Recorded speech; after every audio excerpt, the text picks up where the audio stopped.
The Epic of Gilgamesh, a complete retelling. Long ago in the ancient city of Uruk in Mesopotamia, there ruled a mighty king named Gilgamesh. Known for his unparalleled strength and beauty, Gilgamesh was two-thirds god and one-third human, a hero in body and mind but flawed in his actions. Despite his greatness, Gilgamesh was an oppressive ruler, feared by his people, who cried out to the gods for relief from his heavy hand. Hearing the people's pleas, the gods devised a plan. They created Enkidu, a wild man born of the wilderness and covered in hair. He roamed with the animals, knew no human ways, and lived freely, untouched by civilization.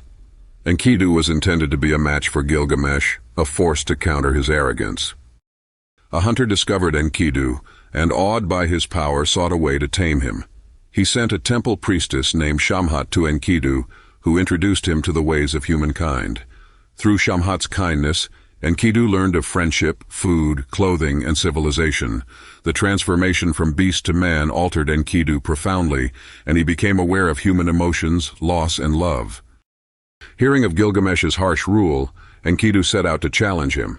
When the two men met, a fierce fight ensued, each testing the other's strength.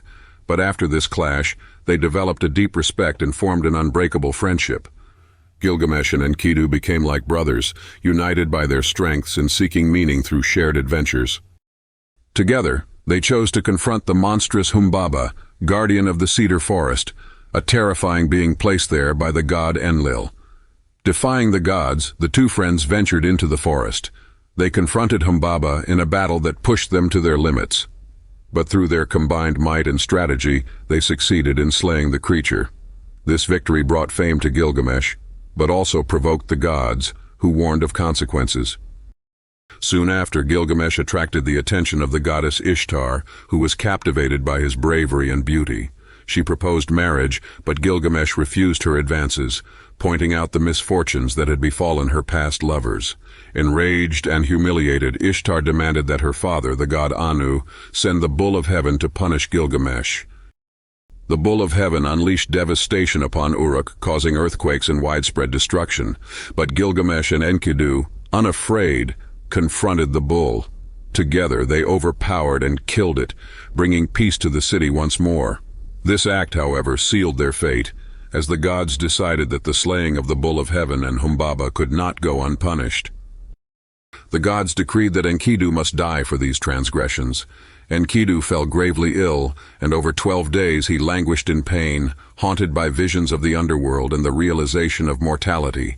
He cursed his fate but ultimately accepted his end, dying in agony, leaving Gilgamesh devastated and grief-stricken.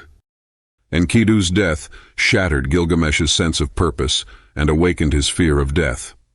Determined to escape his own mortality, Gilgamesh embarked on a journey across dangerous lands, seeking the wisdom of Utnapishtim, the only human granted immortality by the gods. Gilgamesh traveled through forests, crossed treacherous mountains, and survived countless dangers until he reached the waters of death, where he met the wise tavern keeper Siduri.